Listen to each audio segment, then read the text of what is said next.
नमस्कार मित्रों, सभी का स्वागत है आपके अपने चैनल स्वरान एकेडमी क्लासेस पर। यहाँ हम बात करेंगे संविदा कर्मी, आउटसोर्सिंग कर्मी मानदेय को लेकर। पंचायत सहायक मानदेय जो है 26,970 रुपये की मांग है और 50% आरक्षण की नई भर्ती में हो, इसकी भी बात है। तो यहाँ पर जो मुद्दा उठाया गया है हमारे सांसदों के द्वारा, आइए उस पर हम बात करते हैं। देखिए यहाँ पर जो है आप मांग देख सकते हैं, जो अतः निम्नलिखित बिंदुओं पर त्वरित निर्णय लेने की आवश्यकता है। आप देख सकते हैं कहा गया है कि मानदेय को बढ़ाकर जो है 26,970 रुपये महीना किया जाए और ये मानदेय ग्राम निधि से हटाकर राज्य पोषित कर दिया जाए। ये बड़ी मांग है, राज्य पोषित कर दिया जाए। और 26,970 आप पंचायत सहायकों को क्या लगता है कि ये मांग मान लेनी चाहिए? मुझे तो लगता है ये सरकार को मान लेना चाहिए। आपको क्या लगता है? कमेंट बॉक्स में ज़रूर बताइएगा। और ये जो है इतनी तो कम से कम होनी ही चाहिए, क्योंकि आज की जो महंगाई को देखते हुए ये भी वेतन एक तरीके से कम ही होता है। 1,000 रुपये के आसपास प्रतिदिन के हिसाब से आपका वेजेस होना चाहिए, जिससे आसानी से कुछ चीज़ें चल सकें परिवार की। तो ये चीज़ें हैं, यानी ये मांग एक तरीके से बहुत अच्छी है और ये सरकार को मान लेना चाहिए। आप सभी पंचायत सहायकों को क्या लगता है? कमेंट बॉक्स में ज़रूर बताइएगा, जिससे मुझे भी मोटिवेशन मिलेगा कि आप सभी लोग वीडियोस देखते हैं तो आप उसे पसंद करते हैं और हम आपकी आवाज़ को उठाते हैं। तो आप भी जो है वीडियोस पर अपना रिस्पॉन्स देकर आभार व्यक्त कर सकते हैं। तो यहाँ पर अनुबंध प्रणाली को समाप्त करते हुए पंचायत सहायकों की सेवा नियमावली बनाई जाए, ये भी एक बहुत बेहतरीन मांग है यहाँ पर जो की गई है।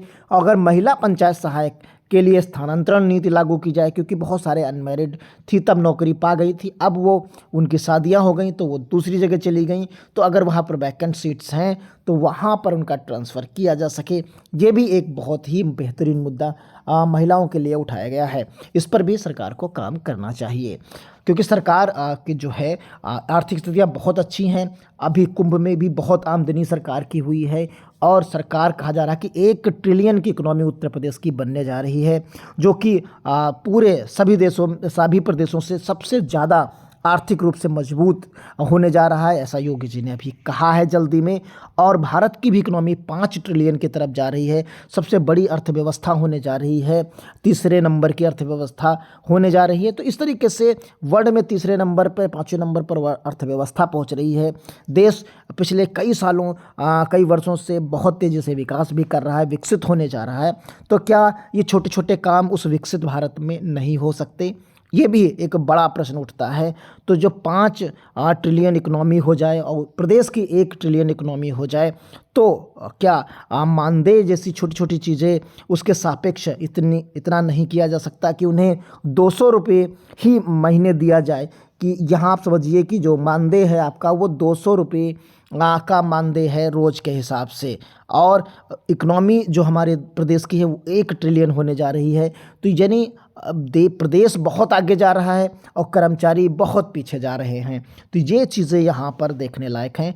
अगर प्रदेश की स्थितियाँ बहुत अच्छी होती जा रही हैं और कमाई बहुत ज़्यादा होती जा रही है, तो हम जो है हमारे संविदा कर्मी या आउटसोर्सिंग कर्मी हैं, पंचायत सहायक हैं, आशा बहुएँ हैं, या और विभाग में, स्वास्थ्य विभाग में, शिक्षा विभाग में, सभी में हैं, तो उनका कुछ हद तक तो उनका वेतन मानदेय एक फ़िक्स किया जा सकता है और बढ़ाया जा सकता है कि प्रतिदिन के लिए 1,000 रुपये, 800 रुपये, 900 रुपये प्रतिदिन के हिसाब से देकर 24,000, 25,000, 30,000 किया जा सकता है। आपको क्या लगता है कि जो मैं कह रहा हूँ वो सही कह रहा हूँ, या आपको भी लगता है कि जो सरकार कर रही वो अच्छा कर रही है?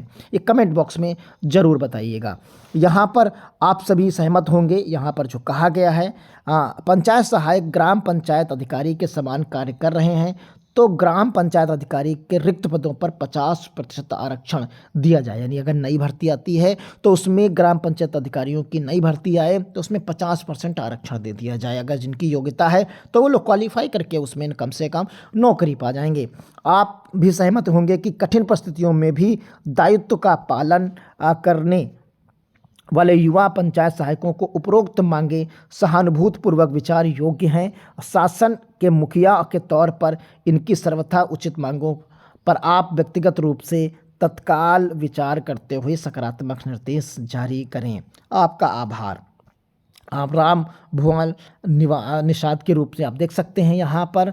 आप देखिए ये लेटर लिखा गया है राम भुवन निषाद जी की तरफ से, लोकसभा सांसद हैं ये, मेंबर ऑफ पार्लियामेंट, सुल्तानपुर से हैं। और ये इन्होंने मुद्दा उठाया है 56,542 ग्राम पंचायत सहायकों के लिए। 56,542 जो है पंचायत सहायक हैं, नियुक्त हैं, उनके लिए ये मुद्दा उठाया गया है। और इन्होंने तुलना की है, आप देख सकते हैं यहाँ पर। और बहुत सही कहा कि जब मनरेगा की मजदूरी 237 रुपये है प्रतिदिन मिलती है उन्हें, तो पंचायत सहायकों तो मात्र 200 रुपये ही प्रतिदिन के हिसाब से पड़ता है। तो आप देखिए 37 रुपये यहाँ से भी कम है। जबकि ये कुशल जो है हमारे होते हैं, ये कुशल, इनके पास टेक्नोलॉजी है, ये टेक्निकल होते हैं, तब भी इनके साथ यही चीज़ें हैं। जबकि ये कुशल श्रेणी में आते हैं, स्किल्ड श्रेणी में आते हैं ये लोग पंचायत सहायक, फिर भी इनका जो डेली का वेजेस है वो 200 रुपये ही यहाँ पर समझ में आता है। 6,000 रुपये के हिसाब से 200 रुपये ही इन्हें यहाँ पर मिलता है। तो मेरा सिर्फ इतना कहना है, जब प्रदेश की इकोनॉमी 1 ट्रिलियन बनने जा रही है, तो ये छोटे मोटे कार्य 1 ट्रिलियन की इकोनॉमी में आसानी से किए जा सकते हैं। इसके लिए कोई बहुत बड़ा पैकेज की ज़रूरत नहीं होती। तो जब देश की इकोनॉमी 1 ट्रिलियन और देश की इकोनॉमी 5 ट्रिलियन की तरफ जा रही है, प्रदेश की इकोनॉमी 1 ट्रिलियन की तरफ जा रही है, तो यहाँ पर ये छोटे छोटे कार्य हो जाने चाहिए, जिससे हमारे इन सब भाइयों को भी जीवन स्तर में काफ़ी सुधार हो। तो कमेंट बॉक्स में ज़रूर बताइएगा। होली के अवसर पर आप सभी को हार्दिक बधाई। और मैं चाहता हूँ कि आप इस वीडियो में कमेंट जरूर करिएगा, आपको ये वीडियो कैसा लगा। हमने आपकी आवाज़ उठाई है, तो कमेंट बॉक्स में कमेंट करके ज़रूर बताइएगा कि प्रदेश की 1 ट्रिलियन इकोनॉमी होने जा रही है, तो क्या इतना भी छोटा सा मानदेय जो 25, 26,000, 27,000, 28,000 नहीं किया जा सकता है। जब देश गरीब था तो ज़्यादा जो है यहाँ पर पैसे लोगों को चीज़ें थी, लेकिन अब देश बहुत अमीर हो रहा है, तो इसलिए उस स्थिति के हिसाब से जो है मानदेय भी बढ़ोतरी होनी चाहिए। तो इसी तरीके के वीडियोस देखने के लिए आप चैनल को सब्सक्राइब करिए। हम आपकी आवाज़ को उठाते रहेंगे और मिलेंगे अगले वीडियो में। और कमेंट बॉक्स में ज़रूर बताइए कि आप किस ज़िले से हैं, ये भी आप बता सकते हैं। किस ज़िले में तैनात हैं, आप वहाँ से भी बता सकते हैं। ज़्यादा से ज़्यादा लोगों को शेयर कर सकते हैं वीडियोस, जिससे हम आपकी और आवाज़ आपके बीच में, लोगों के बीच में आपकी आवाज़ को पहुँचा सकते हैं। तो इसी वीडियो के साथ आज के इस वीडियो में बस इतना ही। मिलेंगे किसी और वीडियो में आपकी आवाज़ के साथ, आपके मुद्दों के साथ किसी और वीडियो में। तब तक के लिए धन्यवाद। जय हिंद, जय भारत।